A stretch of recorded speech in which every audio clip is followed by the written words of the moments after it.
One message for the CEO is that you can't just hire a head of DEI and give that person a budget for programming and think that you've solved the problem, because you haven't. You can't just have employee resource groups, although they're very important, and give them some money for programming and think you solved the problem. That would be true if the problem were with the women and people of color. And if they could just be upskilled, your problem would be solved. But as we've talked about now, that isn't the problem. The problem is with the business systems that have these subtle forms of bias constantly playing out. So the problem is not to fix those people. The problem is to fix the business systems. And so you need to, if you hire a head of diversity and inclusion, that person needs authority to change the business systems in a way that will interrupt bias, not just put on, National Diversity Day programming, which, is, again, that's not a bad thing, but it's just not an organizational change tool. It just isn't.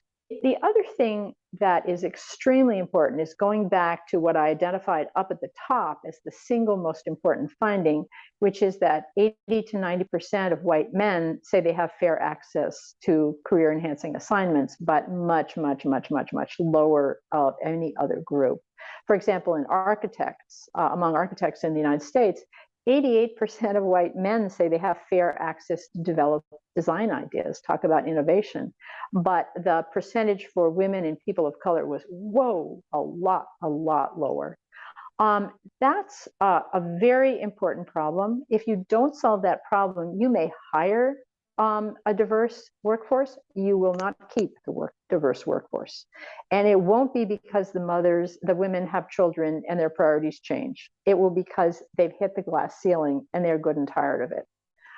In order to solve that problem of who gets access to the glamour work and who gets kind of stuck with the back office work, what we call the office housework, that initiative has to come from the CEO, because even if your head of diversity and inclusion has authority to change recruiting, hiring, interviews, performance evaluations, all the rest of that, it's very unlikely that person will have the authority to change managers' ability to channel the good work to whomever they see fit.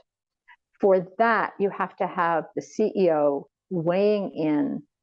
You have to, first of all, as we haven't talked a lot about metrics, but you have to count. You have to see who's getting the good work. And if you are not keeping track of who is getting those career enhancing assignments, I will hazard a very well-informed guess as to which group is getting it. So you have to count, and then you have to train people that this is a very, very common pattern of bias, that some people are seen as kind of worker bees, where some people are seen as leadership materials that you have to train, who you have to train for a higher position. So the CEO has to there's a number of different ways to handle this, and the book details them, but the CEO has to get directly involved, or else you're just going to be spending a lot of money to keep hiring women and people of color and see them walking out the door.